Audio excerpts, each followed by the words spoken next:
다니엘서 2장 22절 제가 봉독합니다. 그는 깊고 은밀한 일을 나타내시고 어두운 데 있는 것을 아시며 또 빛이 그와 함께 있도다. 아멘.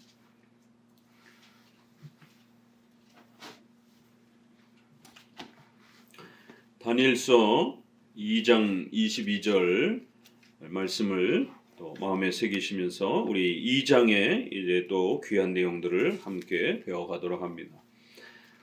1장 2절에서 주께서 여호야김과 그 모든 또 성전의 기구들을 바벨론 왕에게 맡기셨다, 넘기셨다, 주셨다 이렇게 선언하면서 이제 펼쳐질 거대한 이 바벨론의 역사와 그 이후에 또 이러한 또 내 제국의 이러한 위대한 역사들은 하나님이 왕을 세우고 하나님이 그 왕을 폐하시며 하나님께서 그 모든 역사를 주관하시고 다스리고 통치하신다라고 하는 이 거대한 하나님의 신적 작정과 섭리에 입각한 그러한 세계 역사를 우리에게 소개합니다. 한편으로는 종말의 이러한 그 예언적 또 내용을 담고 있지만 단순한 종말의 이러한 그 표현이 아니라 창조와 종말 전체를 하나님께서 통치하시고 다스리시는 위대한 하나님의 주권적 이러한 역사의 이 통치들을 우리에게 아주 놀랍도록 소개하고 있는 것을 봅니다. 그래서 이제 본격적으로 또 이제 2장으로 또 들어가면서 다니엘서는 각 장마다 6장까지가 아주 중요한 그러한 사건들이 하나씩 소개가 되면서 하나님의 절대 주권과 섭리 아래 온 우주 만물과 우리 인생사 전체를 통치하시고 다스리시는 이러한 섭리적 세계관, 섭리적 인생관, 이러한 소중한 섭리신앙의 위대함들을 우리에게 가르쳐 가고 있는 것을 봅니다. 크게 꿈과 환상과 관련해서는 세 개, 바벨론의 이러한 신상에 대한 꿈, 그리고는 또 나무가 잘려나가는 꿈, 그 다음에 벨사살 왕의 벽에 큰 손이 나타나서 글씨를 쓰는 그런 환상, 그리고는 또 세 번의 저항의 사건이 소개가 되죠. 음식 저항, 그 다음에 신상에 절하라라고 하는 이러한 우상 숭배에 대한 또 저항, 그리고 마지막에는 예배를 드리지 못하게 하는, 기도하지 못하게 하는 것에 대한 저항, 이렇게 세 번의 사건과 세 번의 꿈과 환상을 통해서 하나님께서 이 바벨론 전체를 지배하시고 다스리시고 주관하신다라고 하는 이러한 위대한 섭리적 역사관을 우리 성도들이 반드시 배워야 한다라고 이렇게 또 소개해 갑니다. 오늘 우리 시대의 가장 큰 복음의 이 소중한 한 부분을 잃어버린 것은 구원의 이러한 이신칭의와 관련된 이런 부분들은 어느 정도 그래도 조금 그래도 그나마 유지해가고 있다라고 한다라면 바로 이 섭리적 세계관, 섭리적 인생관, 섭리적 국가관, 섭리적 삶에 대한 우리 기독교 윤리와 삶에 대한 부분들을 잃어버린 이 안타까운 면들을 보게 됩니다. 그래서 성도들이 구원에 대한 이런 부분들은 이신칭의의 이러한 내용들을 통하여 조금 이렇게 가지고 있는데 신자가 어떻게 살아가야 되는지에 대한 자신의 삶과 가정과 국가와 사회와 이러한 전체의 우리의 삶에 대한 하나님의 섭리적 통치가 어떻게 펼쳐져 가는지를 알지 못하는, 그래야 그 성도들의 삶이 확신을 잃고 하나님의 강력한 도우심의 이러한 위로와 소망을 잃고 갈팡질팡하면서 많은 고난과 어려움을 겪는 것을 보게 됩니다. 장로교만이 바로 이러한 하나님의 절대주권, 작정, 섭리, 예정론 이러한 부분들을 아주 강력하게 그 교리를 지켜내면서 하나님의 작정과 섭리 교리를 교회 안에 보존하고 있는 것을 보게 됩니다. 일반 교회들은 복음에 대한 이신칭의 정도는 그나마 유지하고 있어도 일반 교회들은 거의 대부분이 예정론 교리를 가르치지 않습니다. 아주 이러한 대표적인 감리교라든가 침례교라든가 이런 데는 감리교는 웨슬레 자체가 예정론은 전도에 도움이 되지 않고 성도들의 신앙에 도움이 되지 않는다라고 하면서 교회 안에서 가르치지 말라고 아주 강한 거부감을 나타내고요. 또 더 나아가서는 침례교와 같은 이러한 분파는 이 언약론 부분에 있어서 은혜 언약은 예정의 그런 집행이 그렇게 또 펼쳐지는 방식들이 우리를 언약적으로 초대하는, 그래야 하나님의 예정의 위대한 신비들을 펼쳐내는 또 그러한 예정의 열매이기도 합니다. 그래서 예정과 은혜 언약은 같이 가는 것이, 침례교회는 은혜 언약에 대한 강한 그러한 거부 반응과 은혜 언약을 인간의 손에다가 의탁하는, 그래서 유아 세례를 부정을 하고 이러한 모든 언약적 예정의 집행들을 거부해버리는 이러한 모습들을 봅니다.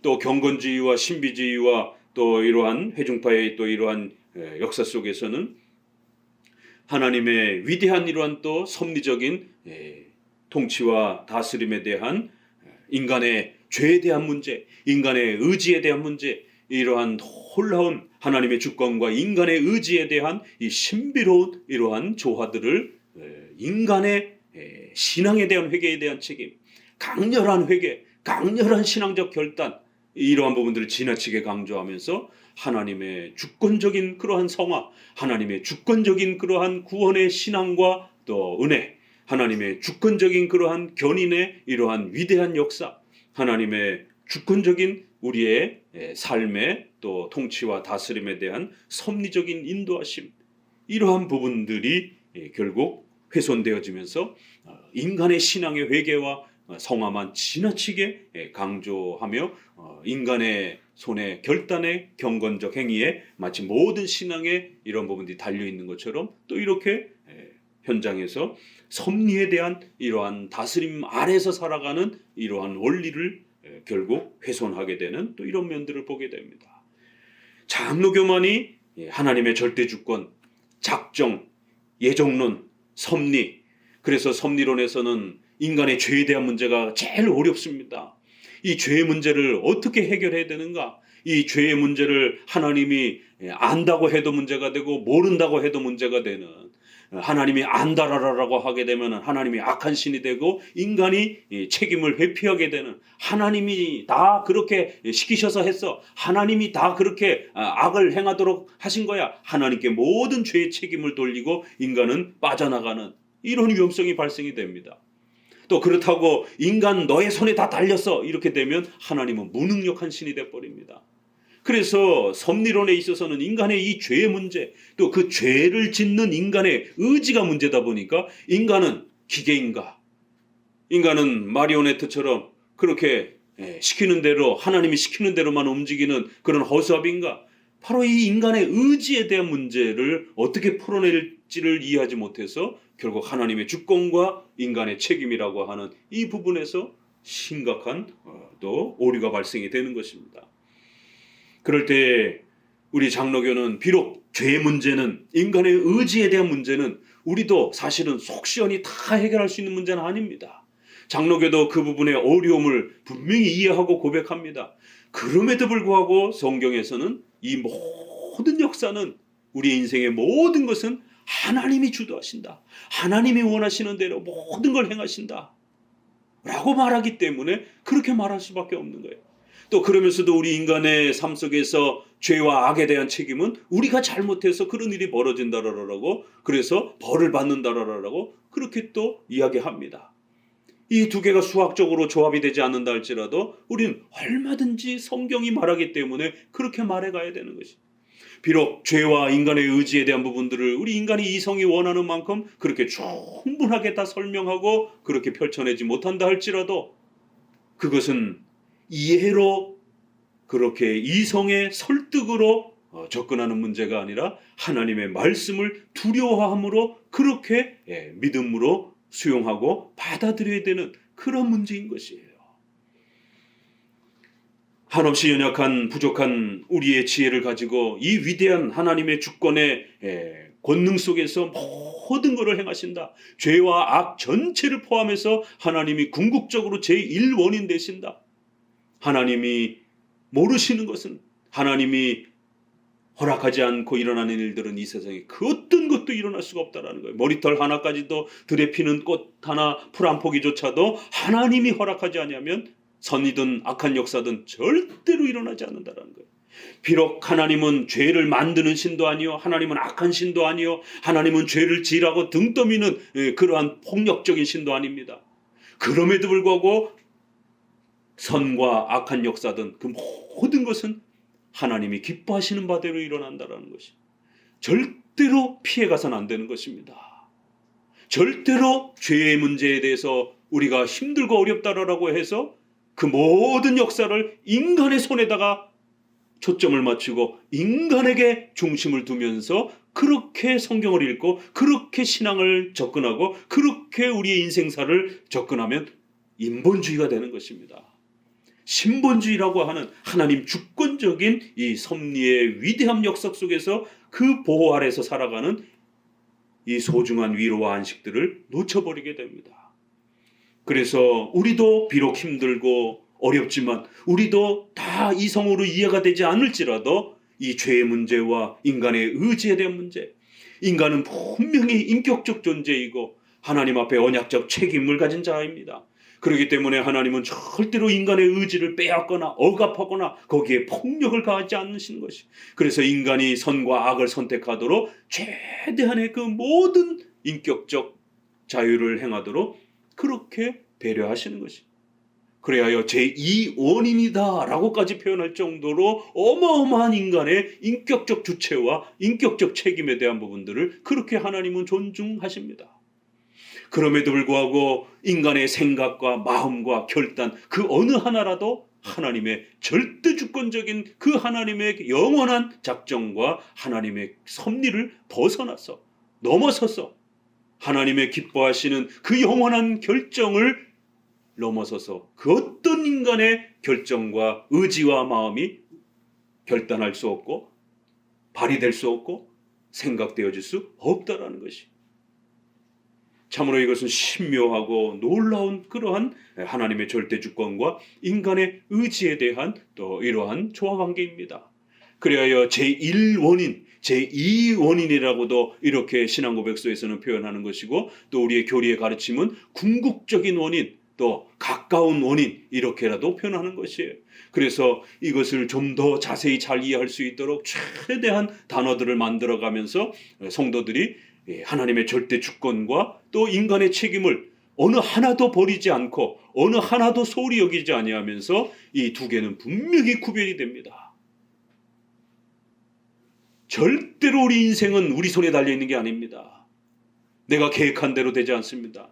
2022년 여러분 어떤 인생을 살지 어떤 일들을 또 바라보고 계시는지 물론 우리가 소망을 가지고 비전을 가지고 계획하고 그렇게 미래를 준비해야 됩니다. 그러나 그럼에도 불구하고 그 발걸음을 인도하시고 확정하시는 분은 하나님이신 것입니다.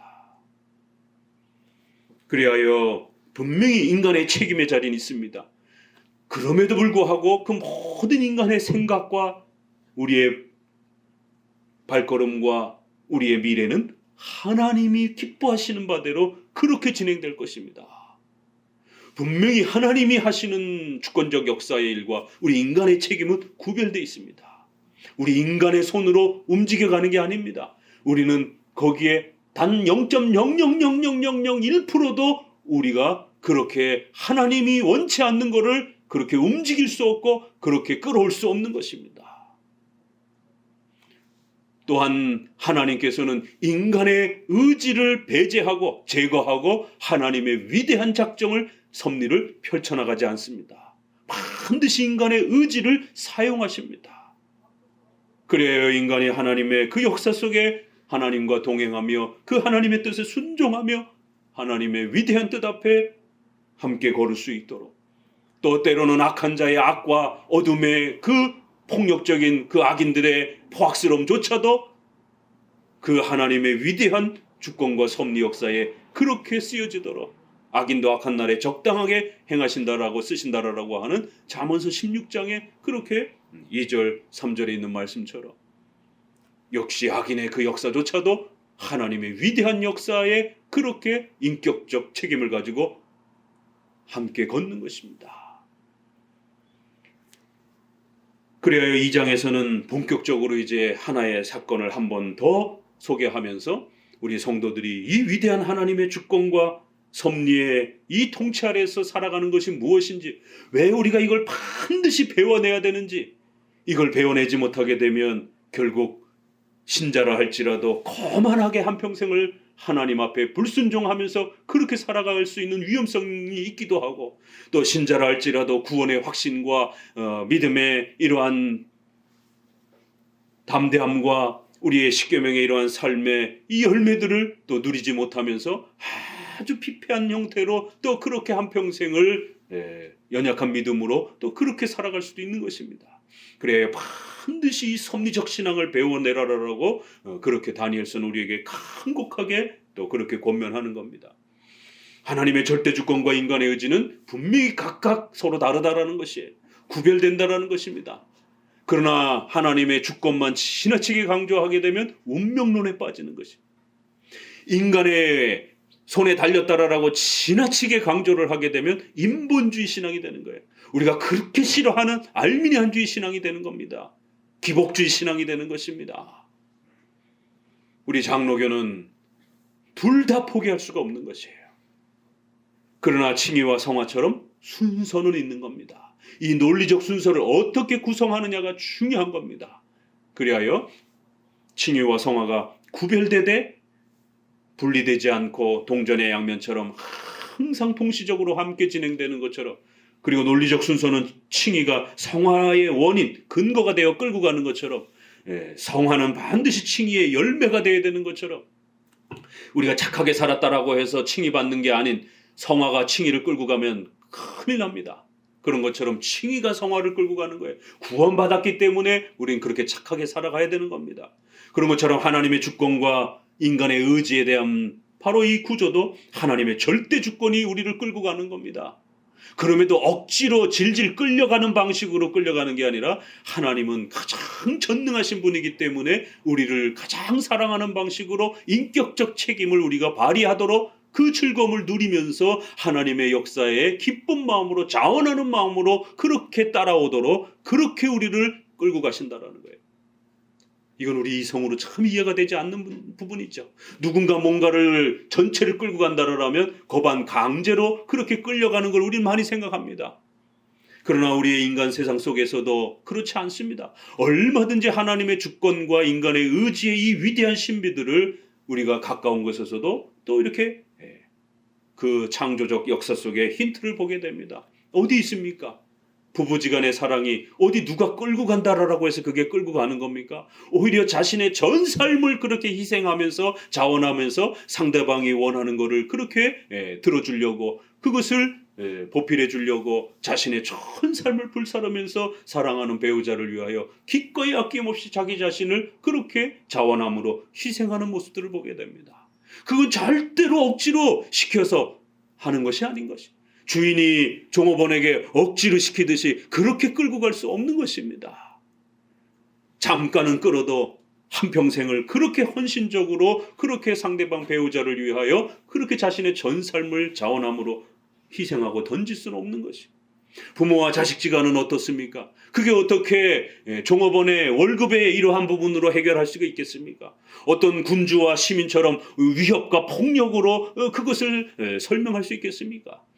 부모가 자식을 사랑하고 자식이 부모를 사랑하는 것은 자신의 전 삶을 그렇게 아낌없이 희생하고 던지면서도 그렇게 자원함으로 그렇게 상대방이 좋아하고 기뻐하는 것을 서로 그렇게 희생하려고 하는 것이에요. 우리 인간 세상 속에서도 이렇게 놀라운 주권적인 인도와 또 자원하며 사랑으로 따라가는 이러한 절묘한 조화가 우리 인생 속에도 이렇게 하물며 있는데, 위대한 전능하신 하나님이 주권적으로 그 모든 역사를 끌고 가시고, 그럼에도 불구하고 선인이든 악인이든 그 자원하는 마음으로 인간의 인격적 책임을 가지고 또 그렇게 따라가는 것이, 악인은 악한 욕망을 이루기 위해서 자신의 욕망을 따라서 그렇게 주권적 섭리의 통치를 따라가는 거고, 또 선한 성도들은 자원한 마음으로 하나님 앞에 섬기기 위하여, 하나님 앞에 희생하기 위하여 그렇게 전 삶을 자원함으로 사랑함으로 그렇게 따라가는 것이에요. 절대로 둘은 같지 않습니다. 그럼에도 불구하고 분리되지 않습니다. 구별하되 분리되지 않는다라는 것이. 그러나 논리적 순서는 하나님의 주권이 우리 인간의 의지를 끌고 가는 것이지 우리 인간의 의지가 하나님의 주권을 끌고 가는 게 아닙니다. 하나님은 지켜만 보시다가 우리 인간이 어떻게 했는가를 지켜본 다음에 인간이 착하게 살았으면 거기에 보상을 하고 악한 일을 했으면 벌을 내리는 그런 무능력한 신으로 그렇게 취급해서는 안 되는 것이. 그래야 우리 장로교는 논리적 순서에 있어서 이 주권적인 위대한 섭리를 웨스트민스터 신앙 고백을 따라 순서가 있는 겁니다. 이런 부분들이 모든 걸 다 이야기하는 회중파하고 또 다른 거예요. 알미니안주의자들은 중요한 단어와 개념을 안 씁니다. 일부분은 이야기하지만 중요한 단어들을 안 써요. 그래서 오직 싸움이 로마 가톨릭처럼 이루어지는 것처럼 알미니안주의와의 싸움은 그렇게 예지의 이러한 또 차이가 있기도 합니다. 하나님이 지켜만 보신다라는 거예요. 주도적으로 주권적으로 뭔가를 결정하고 계획하신 다음에 우리를 그 역사 속으로 초대하고 인도하고 끌고 가시는 이러한 예정의 이러한 위대한 역사가 예지의 모든 것을 그렇게 이제 역사가 펼쳐져 갈 거를 바라보시는 방식으로 그 역사를 이끌어 간다라고 우리는 그렇게 개념을 설정합니다. 그러나 알미니안주의자들은 절대로 예정, 하나님의 신적 결정, 하나님의 신적 주권이 우리 인생 앞에 와서는 안 된다라고 생각하는 거예요. 그럼 인간은 허수아비가 된다라고 생각하는 거예요. 로마 가톨릭도 알미니안주의자도 경건주의자들도 인본주의자들은 끊임없이 주권과 예정을 말하면서도 인간이 허수아비가 될까봐 그걸 더 두려워하는 것이에요. 그러나 우리 장로교는 비록 우리가 죄와 의지에 대한 문제를 어떻게 충분히 설명할 수 없는 이러한 어려움이 있다는 걸 충분히 인정을 합니다. 그럼에도 불구하고 인간의 책임이 아무리 중요하다 할지라도 그 논리적 배움의 순서를 우리 신앙의 비중성을 하나님의 절대 주권을 강조하는 쪽에 항상 그렇게 거기로부터 출발하고 그것을 다지는 데에 더 많은 에너지를 쏟고 그리고 난 다음에 인간의 인격적 책임을 이야기하는 겁니다. 그래야 로마 가톨릭과 알미니안주의자들은 중요한 단어들을 빼는 데서 실수를 하고 오직 성경, 오직 믿음의 이런 부분에서 오직을 빼는 것처럼 그러한 논쟁의 싸움이 붙습니다. 그러나 경건주의와 회중파는 중요한 단어들은 다 이야기하는데 이 논리적 순서와 비중에 서로 차이가 나타나는 것이. 그래서 역시 그들은 로마 가톨릭과 알미니안주의와 경건주의와 회중파가 같은 그 성향에서 인간의 신앙의 회개와 인간의 경건의 이러한 책임을, 인간의 윤리적 책임을 더 중요하게 생각하는 거예요. 인간이 허수아비가 될까봐를 걱정하는 것입니다. 여기로부터 신학이 출발하고 여기로부터 힘을 실게 되는 거예요. 주권과 책임을 이야기할지라도 인간이 허수아비가 될까봐, 윤리적 책임이 등한시될까봐 여기에 더 많은 에너지와 힘을 쏟게 됩니다. 그렇게 되면 자연적으로 주권은 약해지게 됩니다. 주권에 대한 이 비중성은 축소가 되어지게 됩니다. 인간은 논리적 사고를 튼튼하게 하지 못하는 그런 연약함을 갖고 있기 때문에 균형을 끊임없이 잡아주지 않는다라면 기울어지게 되어 있는 것이에요. 그래서 어느 한쪽을 지나치게 많이 말한다든가 또 논리적 순서에 있어서 어느 한쪽을 먼저 이야기하느냐에 따라 이 교리적 균형이 달라지는 것이에요. 아무리 같은 이야기를 다 이야기했다 할지라도 논리적 순서를 항상 하나님의 주권으로부터 출발을 하며 인간의 책임을 끌고 가야 되는 거예요. 또 비중성에 있어서 하나님의 주권을 더 많이 말하면서 또 먼저 말하고 튼튼하게 말하면서 그것에 대한 결과로서 그렇게 열매로서 인간의 의지와 책임을 말해주고 가르쳐야 됩니다. 그래야 하나님의 절대 주권을 두려워하고 의지하고 신뢰하는 그러한 신앙들을 배우게 되고 그러한 삶을 실천하게 되는 겁니다. 이게 장로교회의 비밀인 것입니다. 함께 몇 문장 읽어보고 본문으로 들어가 보도록 합니다. 5장 봅니다.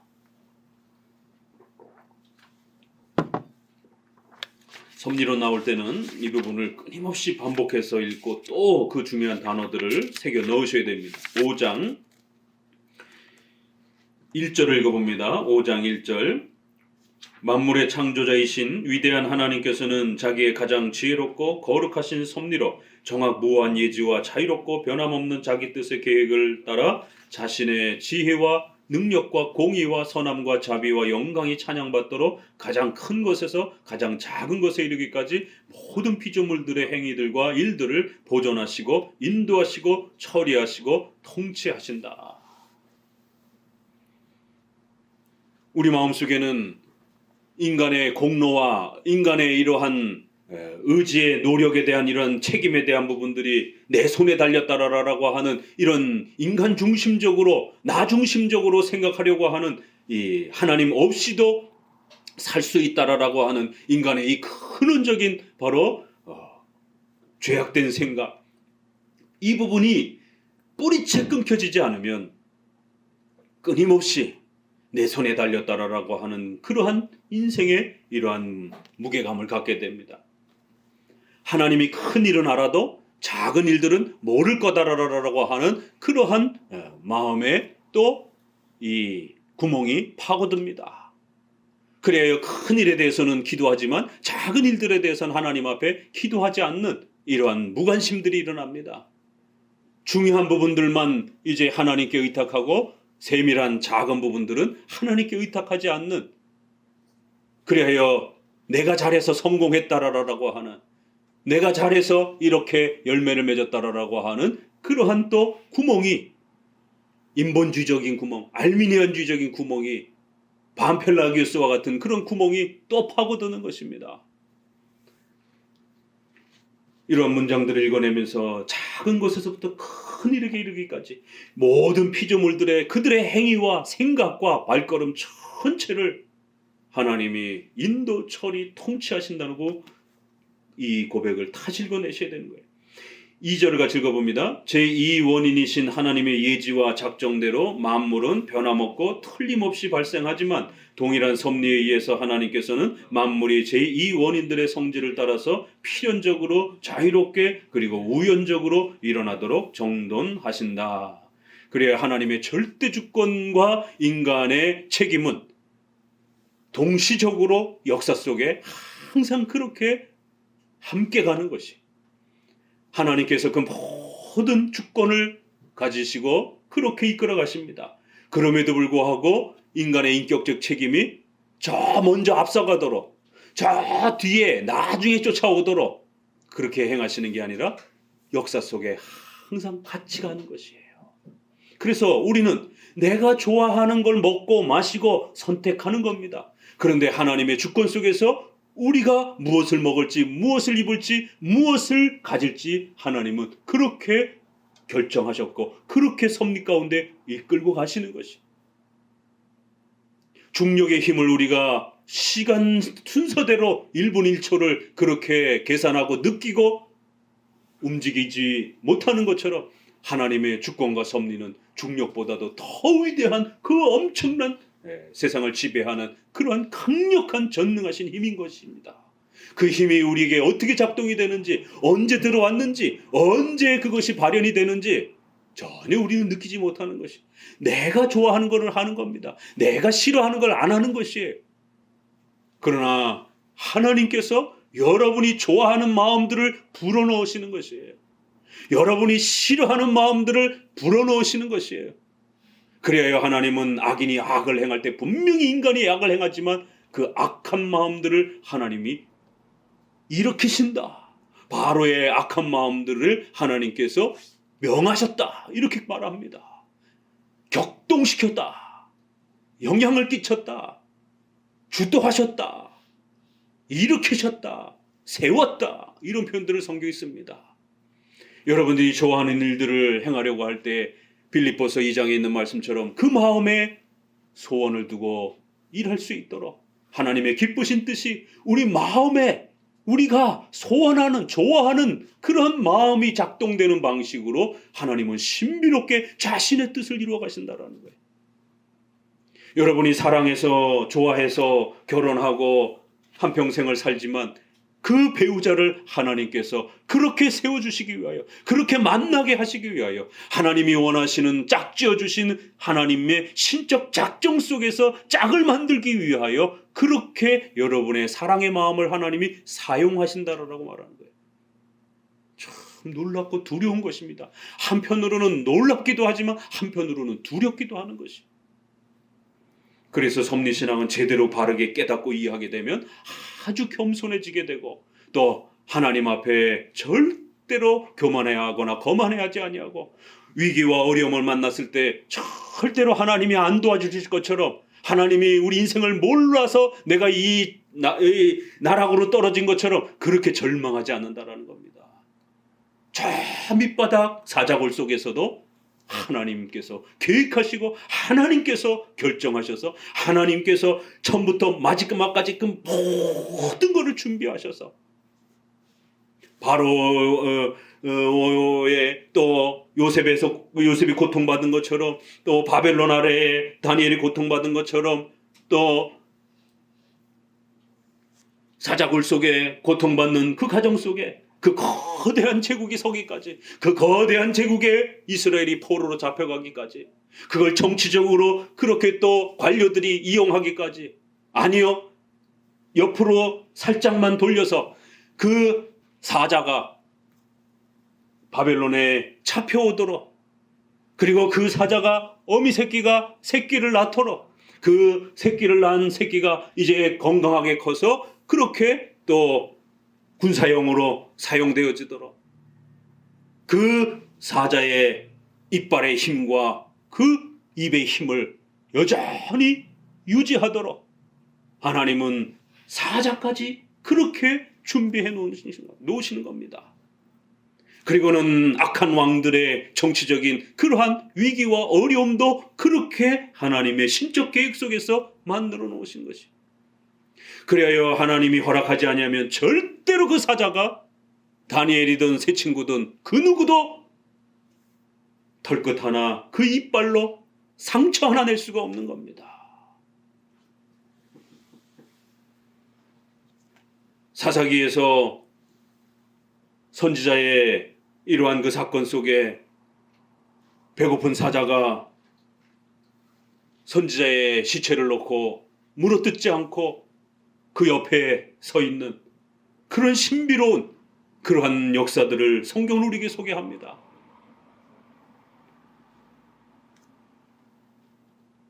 하나님께서 그 포악한 짐승의 그 본성을 통치하시고 억제하시는 위대한 그 손길들을 성경은 소개합니다. 그 무시무시한 사자조차도 자신의 모든 본성을 억제하고 사람을 잡아먹고 싶은데도 그 이빨 하나로 상처 하나 내지 못하도록 그렇게 멈춰서 있어야 하는, 하나님 앞에서는 사자도 호랑이도 애완견 다루듯이 얼마든지 하나님이 그렇게 또 다루어 가시는 것입니다. 그리하여 그 모든 사자굴 속에 던져진 그의 백성들이 하나님의 뜻을 이루기까지 절대로 한 채의 오차도 없이 그렇게 역사가 진행되어져 가는 겁니다. 이러한 위대한 하나님의 통치와 섭리의 신비로움들을, 위대함들을 깨닫는 성도만이 이 혼탁하고 어지러운 단 한 치 앞도 내다볼 수 없는 우리의 인생을 하나님을 의지하며 신뢰하며 용기와 소망을 가지고 그렇게 살아갈 수 있는 것입니다. 그래서 우리 장로교는 이 예정론과 섭리론과 작정론을 그 어떤 논쟁 앞에서도, 그 어떤 비판 앞에서도 포기하지 아니하고 끝까지 지키며 그때그때마다 신앙 고백서에 이렇게 목숨을 걸고 벨직 신조처럼 채찍을 맞아 우리가 갈기갈기 찢긴다 할지라도, 우리의 목숨이 왕의 칼날 앞에 전부 그렇게 사라져간다 할지라도 우리는 여기서 고백하는 이 신앙 고백을 결단코 포기할 수 없습니다 라고 기요도 브레와 그 작성자인 기요도 브레와 자신들의 네덜란드의 백성을 대표해서 그러한 왕에게 쓰는 편지를 담습니다. 바로 그 벨직 신조의 하나님의 절대주권, 작정, 섭리, 이중예정, 이런 부분들이 고백되어지는 것입니다. 이제 이런 웨스트민스터에 이제 앞으로 우리가 배워가야 될 이 하나님의 절대 주권적 섭리와 인간의 의지라고 하는 조화 관계를 어떻게 우리가 풀어내야 되는가에 대해서 이 기본 개념을 잘 구축하면서 과연 다니엘서는 이 부분을 어떻게 가르쳐내는가를 또 함께 살펴봅니다. 2장 1절을 보면은요, 이제 새로운 사건이 소개가 됩니다. 1절을 읽어봅니다. 느부갓네살이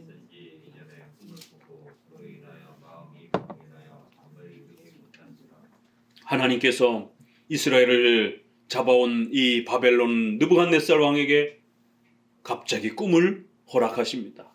이 어떤 꿈인지 왕은 잠을 이루지 못합니다. 두렵고 떨림 때문에 엄청난 공포와 고민과 괴로움 속에 빠져버렸습니다. 단순한 꿈이었다라면 그냥 개꿈 취급하고 그냥 일상생활을 했을 텐데 아주 이상한 꿈, 일상생활을 하지 못할 정도로 온 삶에 두려움을 느낄 정도로 번민하여 잠을 이룰 수 없더라 라고 하면서 불면증에 시달리면서 이 꿈이 그렇게 자신의 전 삶에 고통을 주는 것을 보게 됩니다. 하나님께서 허락하셔야 잠도 자는 거예요. 하나님께서 그 왕의 마음속에 작은 꿈 하나를 던졌는데도 그 꿈이 도대체 어떤 꿈인지도 기억도 나지도 않습니다. 그런데도 불구하고 그 스쳐 지나갔던 꿈이 그 세계 제국의 왕의 마음을 짓누르기 시작하면서 그때부터 어떤 약도 어떤 그러한 좋은 음식도 그에게 덕이 되지 않으면서 잠을 이루지 못하는 것이, 아무리 먹고 마시고 아무리 호화로운 그러한 혜택을 누린들 뭐합니까? 잠을 못 자고 계속 열을 이고 숨을 아리고 뜬 눈으로 밤을 새운다라면 죽습니다. 이렇게 인간이 얼마나 연약한 것인지를 이제 1절은 꿈이라고 하는 이 작은 사건 하나를 던지면서 그 마음이 번민하여 잠을 이루지 못한다. 3절에도 역시 그 꿈을 알고자 하여 마음이 번민하도다. 생각조차도 나지 않는 이 꿈 하나 때문에 국가를 운영할 수 없을 정도의 그 고통을 겪고 말았다라는 거예요. 그래요. 갈대아 술사들, 최고의 그러한 술사들, 술사들이라든가 이러한 그 표현들은 고대의 이러한 점성술가이면서도 점을 치고 또 더 나아가서는 기후와 날씨와 풍토와 이런 모든 것들을 통계학적으로 또 이렇게 살피는 이런 어떤 지략가들을 말하는 겁니다. 고대의 박사들을 이야기하는 거예요. 고대는 점성술과 이러한 그 기술들이 지리학이라든가 무슨 토목학이라든가 이런 모든 부분들이 같이 다 이렇게 어울려져 있는 하나의 그런 시대였기 때문에 당대의 최고의 학술가이기도 하고 지략가이기도 하고 또 왕의 이러한 또 책략가이기도 한 것을 보게 됩니다. 그래요. 전쟁을 할 때는 반드시 또 점을 치기도 하지만 모든 날씨와 또 이러한 여러 가지 자연재해와 이런 모든 기후들을 살펴서 가장 전쟁하기 좋은 때를 왕에게 조언하면서 이렇게 나라를 통치하는 아주 중요한 그러한 관료들입니다. 그래, 그 갈대아 술사들을 전부 다 불러놓고 이제 꿈을 이야기하는 장면이 나옵니다. 자, 이제 우리가 여기서 조심하셔야 되는 걸 먼저 좀 소개합니다. 이 다니엘서에서는 꿈이 몇 번 나오기 때문에 두 번의 꿈과 한 번의 환상이 나옵니다. 이것은 구약의 선지자 시대임을 기억하셔야 됩니다. 요셉도 꿈을 통해서 하나님의 계시를 받습니다. 하나님이 십계명처럼 직접 기록하여 주신 성경 계시도 있지만 또 선지자들이 꿈과 환상을 통해서 기록하는 또 그런 계시들도 있는 것이, 그래서 구약에는 꿈이라든가 환상이라든가 초자연적 현상들이 선지자들이 존재하던 시대였기 때문에 직접 계시의 형태로 그렇게 계시의 수단으로 사용되어지던 그런 시절입니다. 사도들이 살아있을 때도 역시 마찬가지로 환상 중에 또 이렇게 꿈 중에 사도들에게 성경의 이러한 뜻을 가르쳐 인도하시는 하나님의 특수한 계시가 존재하던 시절입니다. 그러나 오늘날은 선지자도 없고 사도도 없습니다. 그렇기 때문에 당연히 이러한 꿈의 사건들을 구약을 통해서 읽는다 할지라도 오늘 우리 시대에 여러분이 꿈꾼 것을 마치 특별한 어떤 그러한 하나님의 계시의 어떤 사인처럼 이렇게 비중을 두고 해석하면 큰일 납니다. 그냥 다 개꿈인 것이에요. 그저 우리가 인정하는 정도는 통계학적인 일반은총 차원에서 꿈의 기능이 있습니다.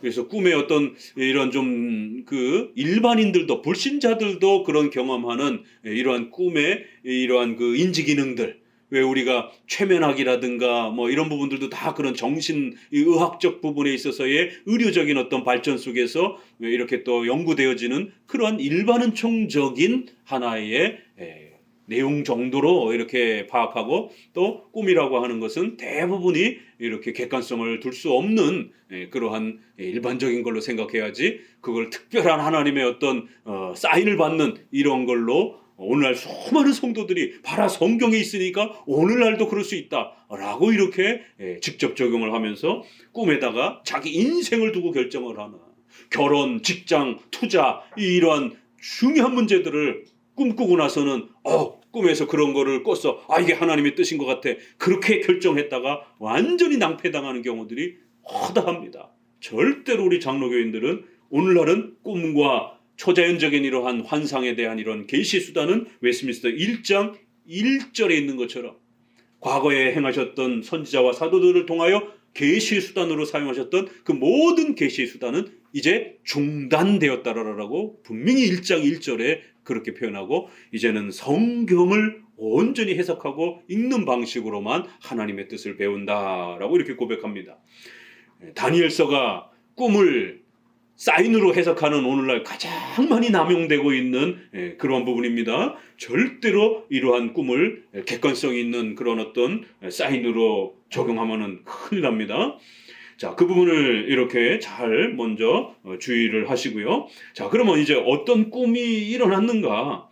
5절을 보니까 왕이 갈대아 술사에게 대답하여 가로되 내가 명령을 내렸나니 너희가 만일 꿈과 그 해석을 나로 알게 하지 아니하면 너희 몸을 쪼갤 것이다. 너희 집으로 거름더미를 삼을 것이다. 너희가 만일 꿈과 그 해석을 보이면 너희가 선물과 상을 받을 것이다. 그런데 문제는 그 꿈이 뭔지를 가르쳐 주질 않는 거예요. 꿈을 가르쳐줘야 보통은 해석을 할 텐데 느부갓네살 스스로도 꿈을 잊어버린 거예요. 그래서 내가 꾼 꿈을 찾아내고 그 꿈을 해석해라, 이 두 가지 명령을 내린 겁니다. 그러자 7절에 이제 그들이 다시 대답하여 가로되 청컨대 왕은 꿈을 종들에게 이르소서, 그리하면 우리가 해석을 드리겠나이다. 아니 무슨 꿈인지 말을 해줘야 해석을 할 것 아닙니까? 그러자 8절에 왕이 대답하여 가로되 내가 분명히 말하노라. 너희가 나의 명령이 내렸음을 보았으므로 시간을 천년 지연시키려고 하는 거구나. 너희가 능력이 없어가지고 꿈을 못 찾아내는구나. 아니 너희가 그렇게 능력이 있으면 해석뿐만 아니라 내가 무슨 꿈을 꿨는지 그것도 찾아내야 너희들이 술사고 너희들이 바벨론의 최고의 그러한 전략가들이지, 꿈도 찾아내라는 것이 이건 사실 억지죠 사실. 그렇기 때문에 이제 이 폭력적인 이 아주 몰상식한 이러한 그 왕의 폭군적인 이러한 행위에 대해서 10절을 같이 읽어봅니다. 술사들은 이렇게 잘못하면 목이 달아날 수 있는데 이런 위험한 발언을 합니다. 10절을 읽어봅니다. 갈대아 술사들이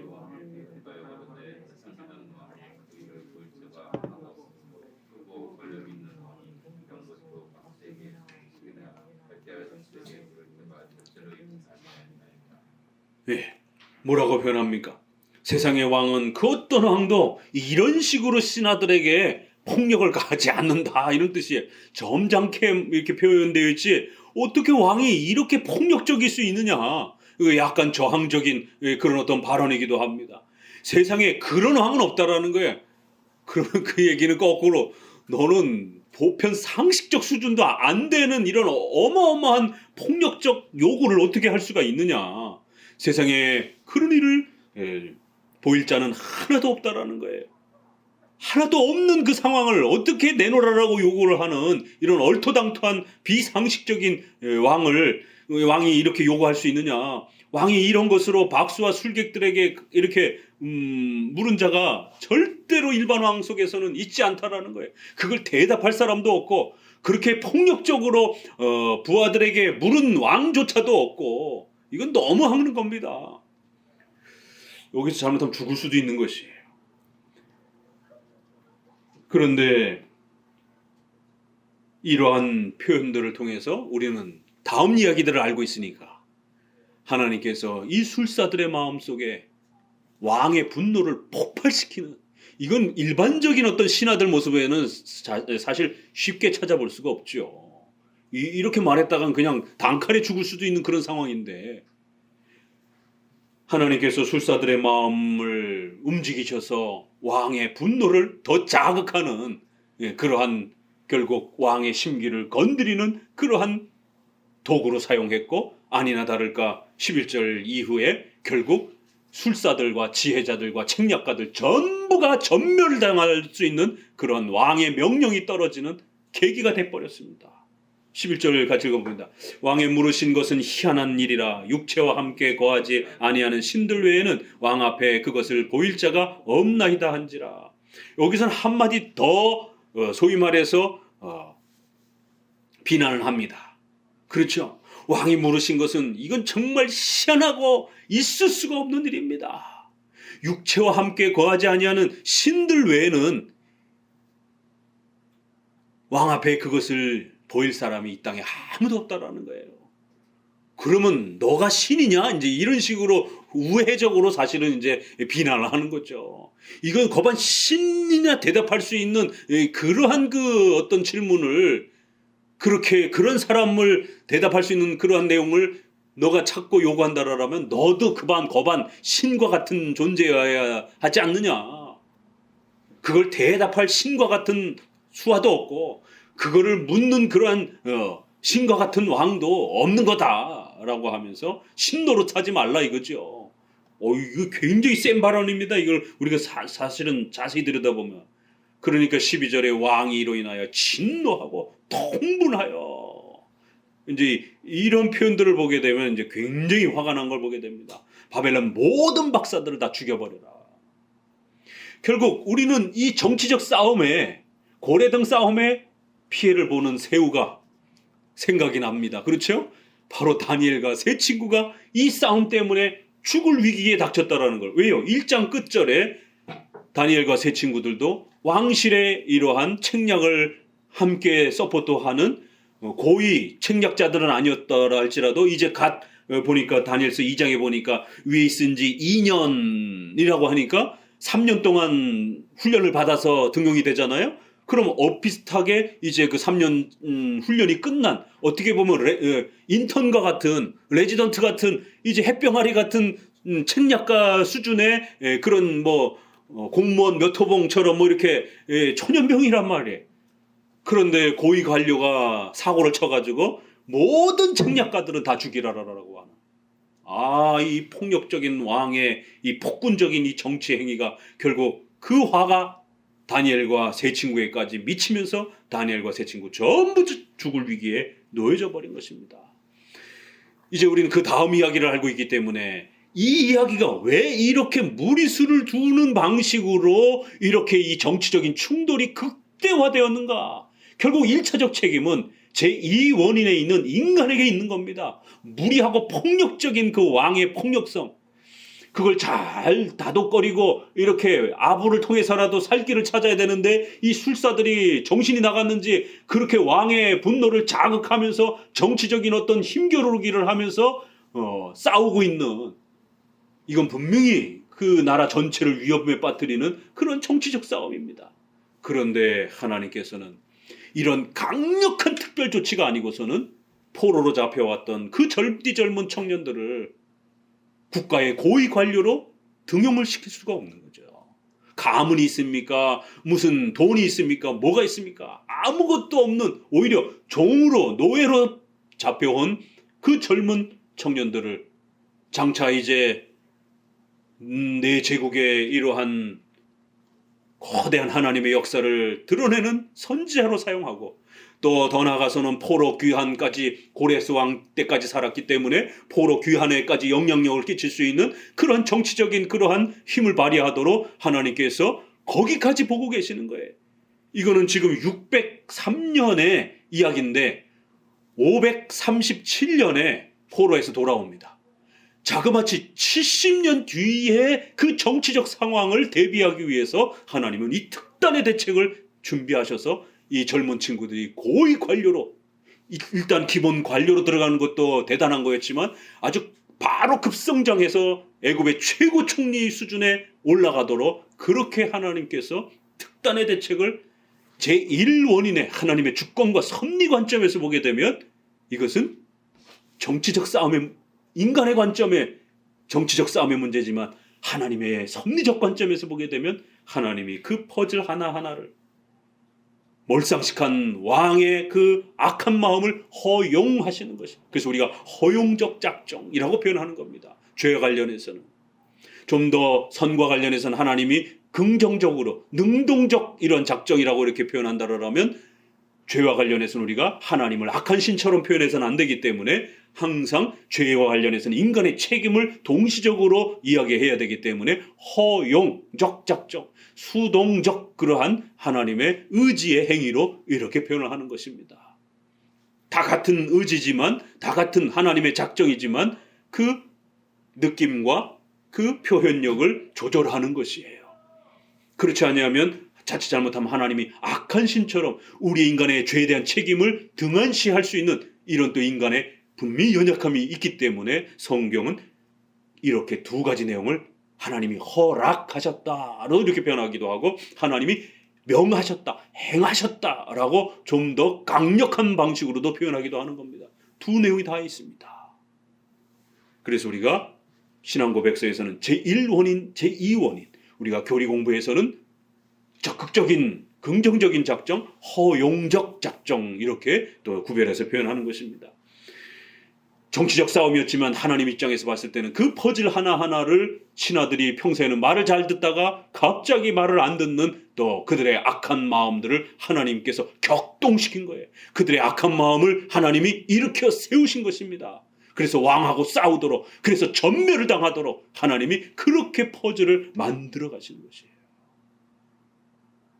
무섭도록 두렵고 떨리는 한치의 오차도 없이 하나님의 전능하신 뜻을 펼쳐내시는 이 주권적 역사를 우리는 깨닫고 배워야 되는 겁니다. 그래야 인간의 교만하고 뻣뻣한 조금만 틈이 생기면 내가 마치 한 것처럼, 운이 좋아서 그렇게 된 것처럼, 투자도 내가 잘해가지고 이렇게 돈 번 것처럼 이런 거만함들이 또 파고 우리 마음속에 들어오는 것입니다. 돈도 하나님이 벌게 해주셔야 되는 거예요. 성공도 하나님이 성공하게 해주셔야 되는 겁니다. 결혼도 하나님이 해주셔야 되는 거예요. 아브라함과 야곱의 역사 속에 그 부인들이 다툴 때 내가 임신케 할 수 있는 주인이냐, 하나님이 임신케 하셔야 임신도 되는 것이지 라는 그 고백 속에 임신, 출산도 하나님이 허락하여 주셔야만이 우리가 받는 겁니다. 절대로 100분의 1도 1000분의 1도 10,000분의 1도 우리가 잘나서 잘해서 얻은 게 아닙니다. 모든 게 하나님이 주신 선물임을 잊어서는 안 되는 것이에요. 그래야 그러한 거만한 마음들이 우리의 신앙의 불순종을 파고들지 못하도록 강력하게 그걸 차단시켜야 되는데 그 차단막은 눈에 보여야 막을죠. 그 유일하고 강력한 차단막은 바로 섭리교리인 것입니다. 작정교리인 것이에요. 예정교리인 것입니다. 그래서 이 섭리와 예정교리를 배워내지 못하면 인간의 마음속에 또 그렇게 스물스물 파고들어오는 하나님처럼 되고 싶은 아담과 하와의 그 최초의 교만한 그 악성이 우리 안에 또다시 내가 잘나서, 내가 이만큼 해서, 내 거니까 내가 이렇게 해서 내 시간, 내 돈, 내 생활이라고 하는 그러한 또 인간의 욕망이 또 우리 마음에 파고 스물스물 올라오는 것이 섭리교리로 강력하게 차단시켜야 됩니다. 자, 이런 관점에서 성경을 읽어내는 거예요. 자, 그리고 조금 이제 뒤로 이제 진전해 가봅시다. 결국 다니엘과 세 친구까지 전부 다 죽게 돼 버렸습니다. 아니나 다를까. 하나님 관점에서는 이 폭력적이고 무서운 명령이 선포되어져서 그리하여 이 사태를 해결할 수 있는 건 유일하게 다니엘밖에 없다라는 것을 전국적으로 전 관료에게 그렇게 드러내고자 하는 하나님의 거대한 계획과 인도하심임을 배우게 됩니다. 그래야 우리 성도들은 두려워하지 마시라는 거예요.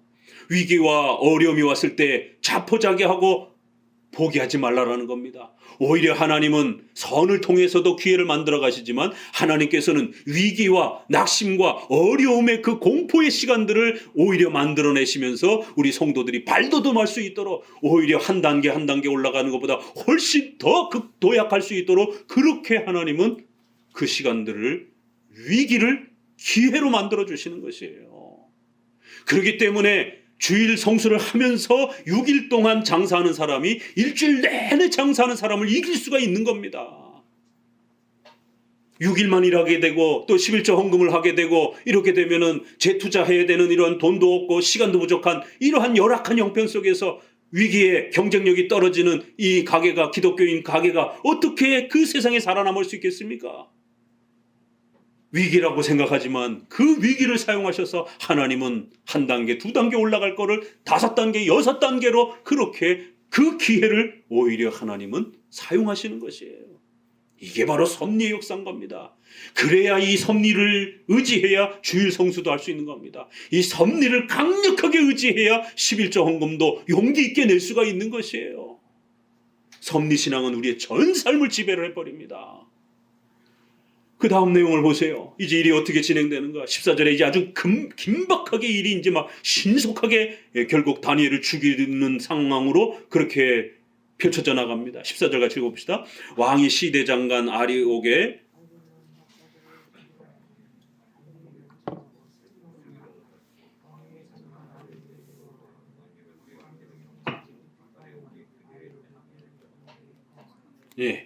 왕이 시대장관 아레옥에게 다 죽이라고 명했기 때문에 이제 박사들을 죽이려 나가려고 합니다. 그러자 다니엘이 깜짝 놀라서 아니 도대체 어떻게 된 일이냐? 왜 이렇게 급하냐? 이 급하다라는 말이 왜 이렇게 왕의 정책이 폭력적이냐? 왜 왕의 정책이 이렇게 심각하냐라고 이렇게 따져 물으면서 이 사태를 또 이렇게 살펴봅니다.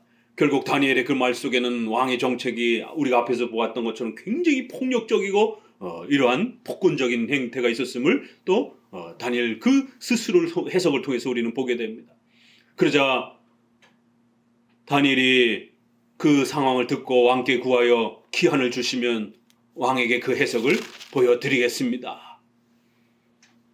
왕에게 나아가야 요청을 합니다. 시간을 달라라고. 그리고는 이제 18절에 자신의 동무들과 17절에 기도 부탁을 합니다. 18절 하늘에 계신 하나님이 이 은밀한 일에 대하여 긍휼히 여기사 자기 다니엘과 동무들이 바벨론의 다른 박사와 함께 죽음을 당치 않게 하시기를 그들로 구하게 하니라. 제2원인 인간의 책임이 이렇게 따라붙는 거예요. 다니엘이 어디서 그것을 알아서 이렇게 담대하게 만약에 왕에게 나아갔다가 하나님이 계시를 안 주게 되면 다 죽을 수 있는 것 아니겠어요? 자기만 죽겠습니까? 유대인이라는 게 탄로가 나면은 유대 백성 전체가 죽을 수도 있는 과거의 왕들은 아주 삼족을 멸해버리는데 가족들 전체를 멸해버리는 게 보통 이 진노와 징계의 어떤 그 모습들인데 왕에게 나아가 왕을 다독거리고 또 왕에게 정치적으로 협상을 하고 시간을 좀 더 달라라라고 이렇게 정치적인 그러한 또 행위를 합니다. 그리고는 또 신앙적 인격적 책임도 다 합니다. 세 친구와 함께 이 사실을 공유하고 함께 하나님 앞에 기도를 요청하면서 간절히 하나님께 살려달라라고 또 우리의 경건의 책임을 다합니다. 절대로 하나님의 주권을 우리가 믿고 의지한다라고 해서 기도하는 시간을 게을리하고 또 신앙의 의무를 게을리하고 우리의 윤리적인 우리의 가정, 국가, 사회에 대한 이러한 책임을 소홀히 하고 그저 감나무 떨어지듯이 그저 운명론처럼 팔자론처럼 하나님이 다 알아서 하시겠지 이러한 나태하고 게으른 방식의 주권론이 아니라는 겁니다. 이렇게 폭력적인 섭리론이 아니라는 것이에요. 신앙적 책임을 철저히 하면서 하나님의 도움을 구하며 나아갑니다. 그러자 19절에 이에 이 은밀한 것이 밤의 이상으로 다니엘에게 나타나 보이매 다니엘이 하늘에 계신 하나님을 찬송하니라. 자, 이제부터 집중하세요. 어떤 단어들이 반복해서 등장하는가 보십시다. 이 섭리신앙과 바로 인간의 책임을 가르치기 위하여 계속 반복되는 표현들이 나옵니다. 첫 번째 등장하죠. 18절 하늘에 계신 하나님이 이 은밀한 일에 대하여 긍휼히 여기사 우리를 구해 주시기를 요청하는 거예요. 하나님을 어떻게 부릅니까? 하늘에 계신. 이 하늘에 계신 우리가 어디서 많이 봤죠? 주기도문. 하늘에 계신 그것은 바로 전지전능하신 하나님이라는 그런 표현이에요. 그래야 성경에서 늘 즐겨 쓰는 하나님의 전지전능하심을 표현할 때 하늘에 계신이라고 표현합니다. 그런데 이 표현이 계속 이제 이어나갑니다. 19절 이에 이 은밀한 것이 밤의 이상으로 은밀한 것이라는 또 표현이 나옵니다. 그래서 한편으로는 하늘에 계신이라고 이렇게 표현하고 또 한편으로는 하나님과 관련해서 표현하면서 하나님이 은밀한 것을 알리셨다. 비밀한 것을 알리셨다. 인간 그 누구도 아무도 할 수 없는 것을 하나님께서 그 비밀한 것들을 끌어내신다. 이렇게 표현합니다. 19절에도 은밀한 것을 끌어내시는 하나님, 하늘에 계신 하나님을 찬양하니라. 20절의 이후를 21절까지 읽어봅니다. 이제 바로 핵심이 등장합니다. 다니엘이 말하여 가로되 영원 무궁히 하나님의 이름을 찬송할 것은 지혜와 권능이 그에게 있음이로다. 그는 때와 기한을 변하시며 왕들을 폐하시고 왕들을 세우시며 지혜자에게 지혜를 주시고 지식자에게 총명을 주시는도다. 그는 깊고 은밀한 일을 나타내시고 어두운 데 있는 것을 아시며 또 빛이 그와 함께 있도다. 우리 예정과 섭리교례에서 나와야 되는 내용이 다 나옵니다. 이제 이러한 것들을 볼 수 있느냐라는 것이에요. 여러분들이 성경을 읽으면서 어떻게 나오는가 보세요. 영원 무궁한 하나님의 이름을 찬송할지라. 하나님 솔리데오 글로리아. 지혜와 권능과 그 전능하심이 그에게 있도다. 그 전능하심이란 때와 기한을 변화시키는 온 우주 만물, 우주의 전체의 질서, 때와 계절과 우주의 그 변화를 주도하시는 분이라는 거예요. 우주 만물만 그럽니까? 왕들을 폐하시고 왕들을 세우시며 인간의 국가의 역사들은 우리가 왕들의 역사라고 이렇게 표현하는 거예요. 인류의 사회의 전 국가의 전 역사 전체가 하나님이 세우고 하나님이 폐하시는 방식으로 이루어진다는 거예요. 개인과 관련해서는 지혜자에게 지혜를 주시고 지식자에게 총명을 주신다. 여러분 각자에게 그렇게 또 살아가도록 지혜와 총명과 그 모든 은사들도 어떤 사람은 지식의 은사를, 어떤 사람은 육체의 건강함을, 또 어떤 사람은 돈을 잘 버는 은사를, 어떤 사람은 또 정치적인 그러한 지혜로움을 각양각색의 그 모든 쓰임새를 주시는 분은 하나님이시라는 거예요. 여러분이 지금 가지고 있는 이런 재능과 그 모든 형편들은 하나님이 주시고 폐하시는 것이다라는 거예요. 절대로 교만해서는 안 된다는 겁니다. 22절 가장 섭리교리에서 반드시 우리가 해결하고 반드시 조심스럽게 접근해야 되는 두 가지가 있죠. 하나는 악의 문제, 악을 행하는 인간의 의지에 대한 문제. 섭리교리는 이 두 개가 제일 어렵습니다. 그래서 일반 교회에서 이걸 안 가르치고 포기하는 겁니다. 그리고는 인간의 손에 달렸다 이렇게 더 쉽게 말을 하는 것이에요. 그는 깊고 은밀한 일을 나타내십니다. 그 은밀한 인간의 이 이성으로 다 설명할 수 없는 그 은밀한 일이란 과연 뭔가? 깊고 은밀하고 신비로운 일이란 도대체 뭐냐? 어두운 데 있는 것을 아시고 또 빛이 그와 함께 있다라는 거예요. 이것은 빛과 어둠은 단순한 공간적인 물체적인 빛과 어둠을 말할 수도 있지만 어두운 데 있는 것을 아시며 라고 했을 때 하나님이 무슨 어둠 속에서 뭘 찾으시는 이런 면보다는 인간 세상 속에서 일어나는 수많은 악행과 그 인간의 역사 속에서의 그 많은 악행의 이 역사들 가운데에 하나님의 주권과 하나님의 허용적 작정의 뜻이 있다라는 거예요. 선한 일 속에서도 그 하나님은 함께 하시고 그 모든 걸 주도하신다라는 거예요. 나의 열조의 하나님이여 주께서 이제 내게 지혜와 능력을 주시고 다니엘에게 있는 것도 하나님이 주신 것이다라는 거예요. 구할 바를 내게 알게 하시고 나에게 그렇게 주신 것입니다.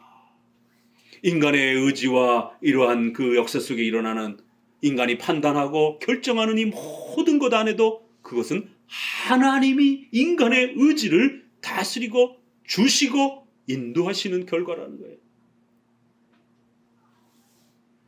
이에 다니엘이 왕이 바벨론 박사들을 멸하라 명한 아리옥에게 가서 이르매 그에게 이같이 이르되 바벨론 박사들을 멸하지 말고 나를 왕 앞으로 인도하라. 그리하면 내가 그 해석을 왕께 보일 것이다. 하나님께서 이러한 위대한 또 지혜를 주셨을 때 그걸 바로 막 자랑 삼아 막 여기저기 떠벌리고 막 협박하면서 막 이렇게 다가서지 아니하고 정치적 책임자였던 아리옥에게 그 정치적 과정들을 충분히 설명하고 그 정치적 그러한 수단과 과정을 거쳐서 왕 앞에 나아가도록 그런 모든 인간의 인격적 국가와 문화에 대한 이런 책임을 전부 다 사용합니다. 함부로 무시하지 않습니다. 25절 이에 아리옥이 다니엘을 데리고 급히 왕 앞에 들어가서 고하되 내가 사로잡혀온 유다 자손 중에 한 사람을 얻었나이다. 자 보십시다. 인간의 의지는 어떻게 움직여요? 아리옥이 이 사건이 얼마나 지금 무시무시하고 얼마나 이 촉각을 다투고 여기에 까딱 발을 잘못 들여놨다가는 삼족이 멸할 수 있는 가족들 전부 다 죽을 수 있는 그런 사건임을 압니다. 그런데 애굽의 이 바벨론의 최고의 술사들도 해결 못했는데 노예로 잡혀온 어린애가 이거 해결하겠다라고 왕을 소개해달라고 합니다. 다윗이 나라를 대표해서 전쟁을 하겠다고 사울에게 요구합니다. 저 같으면 절대로 허락하지 않습니다. 그 전쟁에서 지면 자기의 아내와 딸들이 다 노예가 되는데 그걸 새파랗게 전쟁 경험도 없는 애한테 맡기겠다고요? 부하들도 허락 못해요. 사울도 허락 못하는 겁니다. 그런데 하나님이 사울과 그 전쟁에서 잔뼈가 굵은 그 부하들 마음까지 전부 다 억제시킨 거예요. 그래서 그 어린 다윗이 나라를 대표해서 전쟁을 하도록 그 공간을 만들어 주신 것입니다. 이게 바로 섭리라는 거예요. 오늘 이 장면에서도 아리옥이 저 같았으면 절대로 자기 목이 달아나는 겁니다. 앞부분에서 우리가 그 내시가 음식 저항과 관련해서도 역시 그런 역사가 일어난 것처럼 이거 만약에 데리고 갔다가 해석 못하면 어디서 이런 걸 데리고 와서 나를 조롱을 해? 이 새파랗게 어린애가 어떻게 해석을 이 애굽의 이 바벨론의 최고의 전문가도 지금 못해갖고 쩔쩔매는데 이 새파랗게 어린애를 날 장난쳐? 나를 모함해? 아리옥이 죽어나가는 거예요. 이거 있을 수가 없습니다.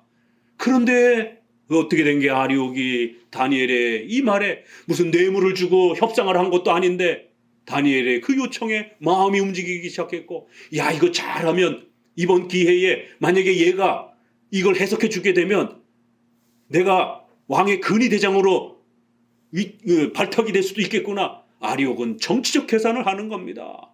아리옥은 하나님의 그 관심의 대상이 아닙니다. 그럼에도 하나님이 다니엘을 등용시키기 위해서 아리옥의 정치적 그 야망과 욕망을 하나님이 사용하시는 것이에요. 불어넣으신 것입니다. 그리하여 자기의 목을 걸고 자기의 전 가족을 걸고 이 새파랗게 어린 다니엘을 왕 앞에로 이끌어 기회를 만들어 주는 것입니다. 이런 사건 하나하나가 전부 다 기적적인 섭리의 위대한 역사예요. 왕이 대답하되 벨드사살이라 이름한 다니엘에게 이르되 내가 얻은 꿈과 그 해석을 능히 너가 해석할 수 있겠느냐 라고 하니까 28절을 봅니다. 같이 읽어봅니다. 오직 은밀한 것을 나타내실 자는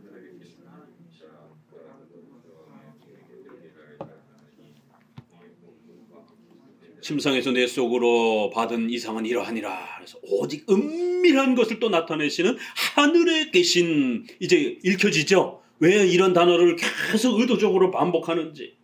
29절에도 또 역시 왕이 걸서 생각할 때 은밀한 것을 나타내시는 이가 장래일을 왕에게 그 비밀스러움을 알리시기 위해서 행하신 역사입니다. 30절, 내가 이 은밀한 것을 나타낸 이것은 내 지혜가 다른 인생보다 나은 것 때문에 이러한 특출남을 가진 게 아닙니다. 오직 그 해석은 왕에게 알리고자 하시는 하나님의 역사 속에 주어진 겁니다. 하나님께서 다니엘의 마음을 강력하게 억제시키고 훈련시킨 겁니다. 다니엘이 여기에서 어깨에 힘들어가고 이건 내가 아는 건데 내가 터득해낸 건데 이러기 시작하게 되면 결국 다니엘은 섭리신앙을 모르고 곤두박질 치는 것이. 다니엘의 고백을 통하여 하나님은 인간의 마음속에 얼마나 그 욕망이, 인본주의적 욕망, 내 자신을 드러내고 싶은 욕망, 내가 했다라고 하는 이 인간의 간악한 욕망이, 우리 자신을 또 파괴하는 이 욕망이 뚫고 나올 수 있음을, 그래서 하나님은 다니엘조차도 철저하게 섭리신앙 앞에 무릎 꿇게 하시면서 그 하고 많은 말 중에, 왕이여 이 은밀한 위대함은 내 지혜가 다른 인생보다 뛰어나서, 내가 더 잘나서 내 능력으로, 내 힘으로 이렇게 만든 것처럼 이렇게 생각하시면 안 됩니다. 이건 제게 제 힘으로 만들어진 것이 아니라 왕에게 이 뜻을 알리시기 위한 하나님의 위대한 역사와 계획 속에서 진행된 하나님의 역사인 것입니다. 자, 그리고는 31절에 이제 그 내용은 이렇습니다. 왕이 큰 신상을 보았는데 32절에 네 단계로 나타납니다. 이 상이 머리는 정금이고 가슴과 팔은 은이고 배와 넓적다리는 노시고 그 종아리는 철이고 그 발 얼마는 철과 진흙이 이렇게 섞여 있더라. 이 네 부분으로 나눠진 큰 신상을 결국 꿈을 통해서 하나님은 이제 앞으로 소개될 네 제국의 위대한 역사를 그렇게 펼쳐내시는 것이에요. 그래요, 바벨론의 느부갓네살을 사용하여 온 우주 만물의 역사는 하나님이 주관하시고 다스리신다라고 하는 이 위대한 계획을 드러내고 계시는 것입니다.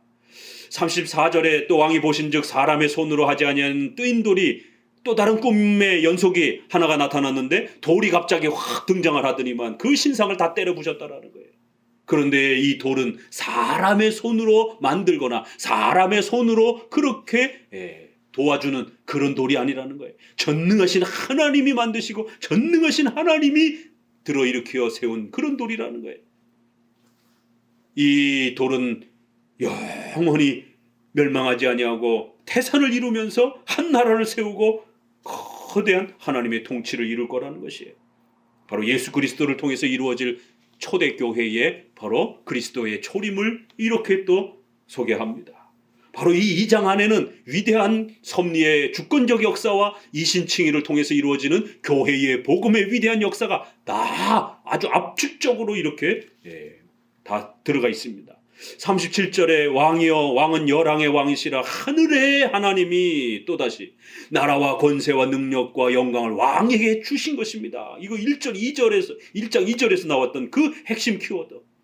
하늘의 하나님, 전능하신 하나님이 당신에게 주신 것입니다. 절대로 인간이 잘나서 가진 게 아닙니다. 인생들과 들짐승과 공중의 새들 그 어느 곳에 있는 것을 물어나고 그것들을 왕의 손에 붙이사 다스리고 왕에게 주셨고 왕에게 붙이셨고 왕에게 다스리도록 그렇게 하나님이 허락하신 것입니다. 3번에 걸쳐서 이 모든 것은 하나님이 당신에게 주신 것입니다라는 섭리적 역사관과 섭리적 관점을 강력하게 어필합니다. 성도 여러분, 잊지 마셔야 됩니다. 우리에게 주신 것이고 우리에게 붙이신 것이고 우리가 그걸 사용하도록 그렇게 하나님이 허락하셔야만 우리의 삶 속에 일어나는 것이에요. 그러자 46절로 이제 넘어가 봅니다. 결국 이 모든 이야기를 듣고 각 나라가 순서대로 진행되어지는 이제 이 예언들은 또 뒷부분에서 이제 펼쳐질 테니까 한 나라가 망하고 또 한 나라가 세워지고 한 나라가 이렇게 진행되어지고 결국 최후에는 그 뜨인 돌을 통하여 그리스도의 이 나라 하늘의 하나님의 나라가 세워지는, 영원히 멸망하지 않는 이 나라가 세워질 것입니다. 이렇게 결론을 내리자 46절을 같이 읽어봅니다. 이에 느부갓네살 왕이 엎드려 다니엘에게 절하고 명하여 예물과 향품을 그에게 드리게 하니라. 역전이 돼버렸습니다.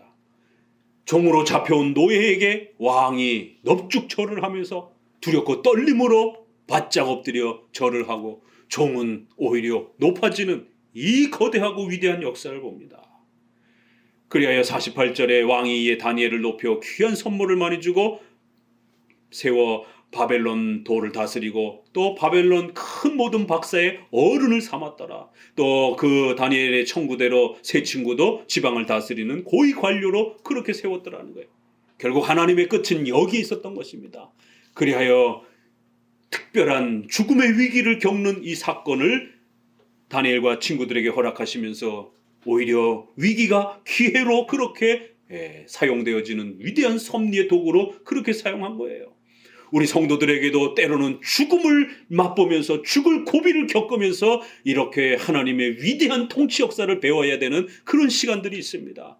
각자 어떤 사람은 돈 때문에, 또 어떤 경우는 저처럼 질병의 고통 때문에, 또 어떤 사람은 직장의 어떤 문제 때문에 죽을 고비를 넘기면서 눈물을 쏟아내면서 하나님 앞에 살려달라고 도움을 요청하면서 우리의 그 내 자신이 이룬다라고 하는 그런 인간의 욕망과 악함을 철저히 끊어낼 때까지 내 욕심을 끊어내고 오직 하나님이 내 인생을 지배하신다라고 하는 이 섭리적 주권신앙을 배울 때까지 우리를 죽음의 그 고통 속에서 그렇게 눈물 흘리게 하시는 겁니다.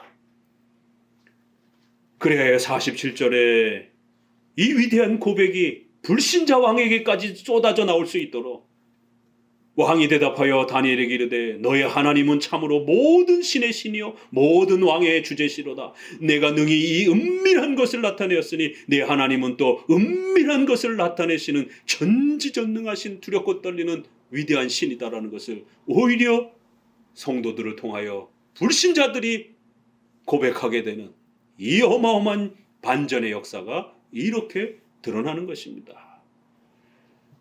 하나님께서 오늘 우리 성도들에게, 오늘 우리 교회에게 이렇게 재난의 고난과 어려움 속에서 살아가야 될 성도들에게 바로 이 주권적 섭리신앙, 이 하나님의 예정과 섭리의 작정의 이 위대한 주권적 신앙이 얼마나 위대하고 놀랍고 위기를 겪는 우리 신자들을 지켜 보호해주는 강력한 힘이요 무기다라는 것을 다니엘서를 통해서 이렇게 우리에게 가르쳐 내시는 것입니다. 오늘 2장 말씀을 통해서 여러분의 삶 속에 이 주권과 섭리신앙을 더 깊이 뿌리 내리시며 또 확신과 위로를 받으며 살아가기를 주의 말씀으로 권면을 드립니다.